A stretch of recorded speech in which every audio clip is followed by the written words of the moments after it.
Hello there, and welcome to Low Fidelity, an independent music review show for people who don't normally watch independent music review shows.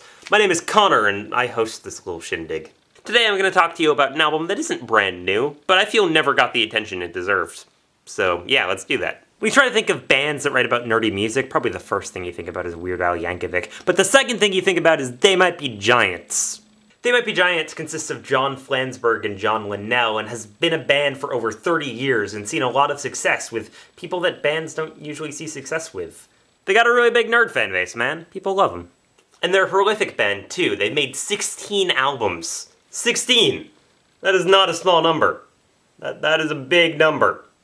But through it all, they've kept a really consistent style, mostly writing songs about things that other bands wouldn't even dream of writing songs about, like Nightlights and James K. Polk.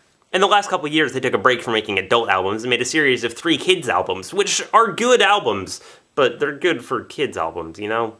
It's music for children. Their most recent album, Join Us, had more adult lyrics, but something was lacking there too. The production wasn't as experimental as their earlier stuff. It seemed like on their 15th album, they were content to do nothing new. They were just going to make an album for their diehards that sounded just like all of their other stuff. It sounded way too safe for me, and I didn't like it that much. A lot of reviewers didn't quite like Join Us either, so when They Might Be Giants came out with their latest album, Nanobots, a lot of people decided not to review it, thinking that They Might Be Giants didn't have that much more to offer with this new album. Which is a shame, because Nanobots is amazing. The lyrics and melodies are as good as any the Johns have ever written, and the production is awesome, and it's experimental and weird and not afraid to disorient the listener, but yet every song is still a really listenable pop song, and it's amazing. They Might Be Giants once again prove that they're the kings of writing really happy-sounding songs until you listen to the lyrics. For instance, Call You Mom is an energetic, old-school-style rock song with a lot of really nice drum fills, but then you listen to the lyrics and it's about a really scary Oedipal complex. But there are a lot of songs on here that are unafraid to be entirely creepy. Black Ops is one of them. Lyrically, it's about how terrifying drone strikes are, and the music has this weird, like, lullaby sound that just is terrifying. And The Darlings of Lumberland is one of the creepiest and most inventive songs they've ever written. It features accordion and horn sections and, like, shouted lyrics, and it's an amazing, experimental, weird triumph. I love it. And that doesn't mean that Nanobots doesn't contain really good pop moments either. The title track is a really peppy song. It has a really nice melody and lyrics about nanobots taking over the world and killing everything. Yeah, this album is kind of dark. A lot of the songs on this album are really short too, which adds to the sort of manic energy that the album has. For instance, here is the entirety of a song from They Might Be Giants' album Nanobots. Let's go backwards and destroy the past.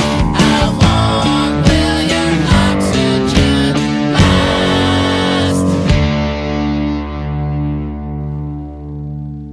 And that wasn't even the shortest one.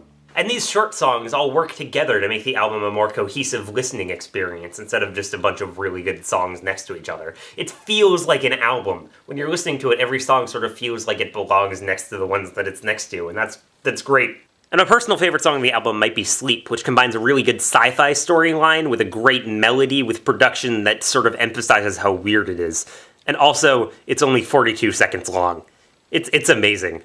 They Might Be Giants can write an amazing pop song in 42 seconds. And sometimes The Lonely Way is They Might Be Giants going into an entirely different genre from what they normally do, and writing a really slow and tender ballad, which is actually really nice and heartfelt and sincere. I wasn't expecting that, but they pulled it off. They pulled it off really well. And while my descriptions of these songs might make Nanobots seem like a weird, out-there experimental album, the fact is both of the Johns have such a gift for melody and for writing really good pop songs that it just sounds entirely listenable and normal and great. You know, it tries new things for the band, but it's still a really good pop album.